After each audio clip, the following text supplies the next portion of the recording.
नमस्कार दोस्तों, स्वागत है आपका हमारे यूट्यूब चैनल पर। आज का यह डिक्टेशन मेवाड़ बुक से है। ग्रेड सी का मैटर है। 100 शब्द प्रति मिनट की गति से डिक्टेट करूंगा, तो आप लोग तैयार हो जाइए लिखने के लिए। ग्रेड डी वाले भी इसको लिख सकते हैं, ठीक है। और काफ़ी आसान मैटर है। तो चलिए फिर शुरू करते हैं डिक्टेशन। डिक्टेशन शुरू होगा 5 सेकंड बाद।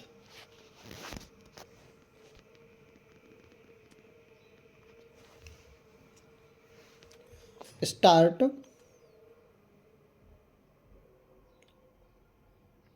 सभापति महोदय, मैं इस बिल का समर्थन करता हूँ। मैं इस बिल का समर्थन विशेष रूप से इसलिए करता हूँ कि इसमें इस प्रकार की व्यवस्था की गई है जिनका उल्लेख बिल के उद्देश्यों में किया गया है। इस बिल में ऐसी मोटर गाड़ियों पर कर बढ़ाने का प्रावधान है जिनका प्रयोग बड़े आदमी करते हैं या उनके द्वारा करवाया जाता है, लेकिन जिस मोटर गाड़ी को एक अपाहिज या कमज़ोर वर्ग का आदमी चलाता है उस पर कर में कोई वृद्धि नहीं की गई है।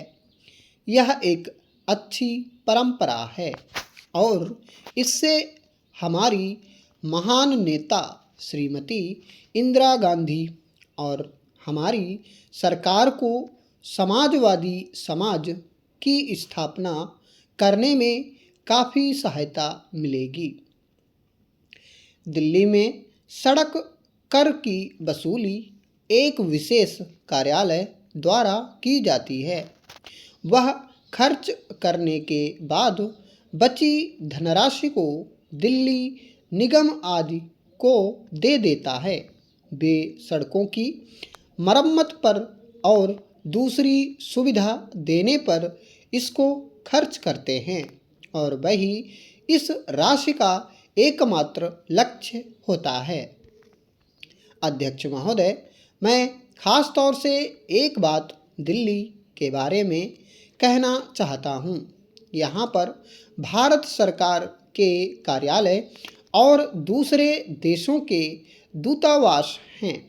बड़े बड़े अमीर लोगों की कॉलोनियों की सड़कें बहुत ही अच्छी हालत में हैं, लेकिन पुरानी दिल्ली और देहाती इलाकों में यदि सड़क पर दृष्टि डाली जाए तो बहुत ही खराब हालत है। दिल्ली ऐसा शहर है जो पूरे देश का हृदय है। यह भारत की राजधानी और एक बड़ा नगर है। हर साल लोगों की संख्या बढ़ती जा रही है, जिसके कारण नई बस्तियां और कॉलोनियां बनती जा रही हैं।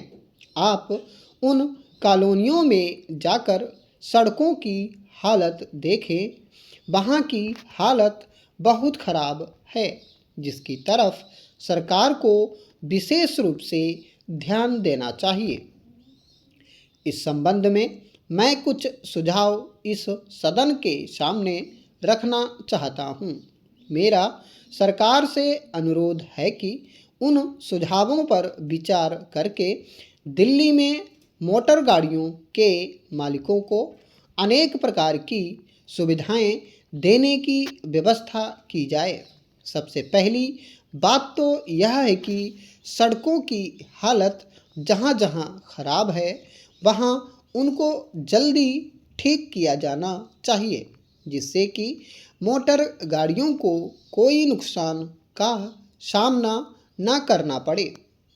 जहाँ तक रजिस्ट्रेशन का सवाल है, किसी भी दिन आप उस दफ्तर में चले जाएं, वहाँ आपको बहुत अधिक संख्या में लोग नज़र आएंगे।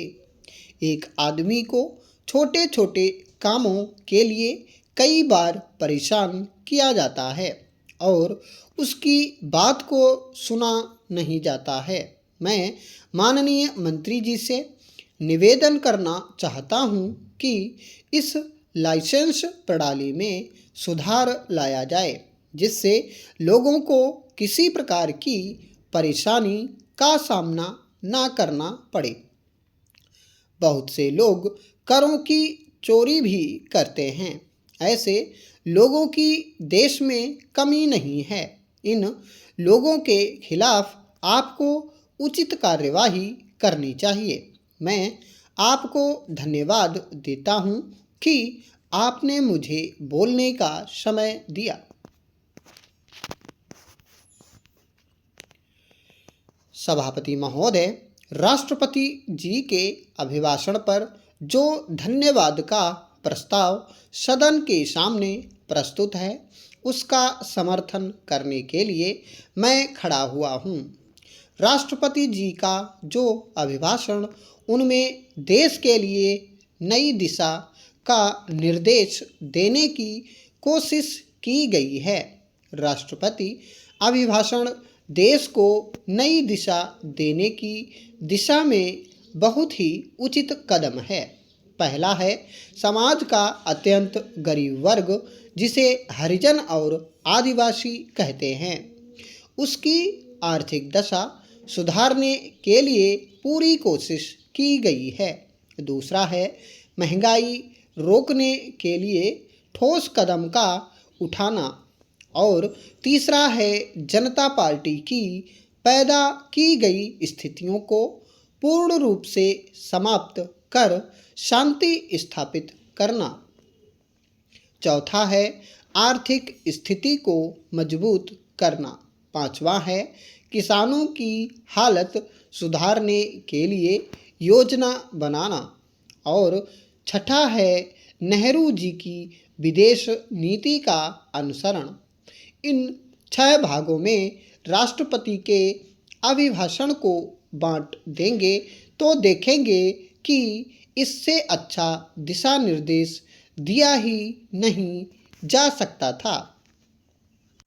मैं पहली बात की ओर आपका ध्यान आकर्षित करना चाहता हूँ। आज समाज का गरीब वर्ग, जिसे हरिजन और आदिवासी कहते हैं, उसकी आर्थिक स्थिति काफ़ी गिरी हुई है। आज आप उस गांव में जाएं जहां हरिजन और आदिवासी रहते हैं, तो उनकी आर्थिक दशा और उनका रहन सहन देखकर आप यह महसूस करेंगे कि यह तो आदमी के रहने के घर नहीं हैं, बल्कि पशु के रहने का घर है। हमारे प्रधानमंत्री जी के कुशल नेतृत्व में 20 सूत्री कार्यक्रम जो चला, उसके अंदर हम यह दावा तो नहीं करते कि हमारी सारी की सारी समस्याएं हल हो गईं, लेकिन उससे हमारे हरिजन और आदिवासी लोगों के अंदर यह भावना पैदा हुई कि आज की सरकार ही एक सरकार है जो उनकी दशा में सुधार ला सकती है और उनकी आर्थिक हालत में परिवर्तन ला सकती है। मैं इस संबंध में कुछ सुझाव भी आपके सामने रखना चाहता हूँ। आप जानते हैं कि 20 सूत्री कार्यक्रम के अंतर्गत हरिजन और आदिवासी को कुछ जमीन दी गई थी, परंतु लोकदल तथा अन्य सरकार के ज़माने में उनकी वह ज़मीन जो उनसे छीन ली गई थी, उनको फिर से उस पर बसाने की कोशिश की जाए। मैं सरकार से यह कहना चाहता हूँ कि हरिजन को सिर्फ ज़मीन देना ही काफ़ी नहीं है, उनको ज़मीन अवश्य दी जाए और इस काम को वह अपना मुख्य काम समझकर करे, लेकिन इसके साथ साथ उनकी शिक्षा की जिम्मेदारी भारत सरकार अपने हाथ में ले और प्रत्येक इलाके में तहसील के स्तर पर एक स्कूल हरिजन बच्चों के पढ़ने के लिए बनाया जाए।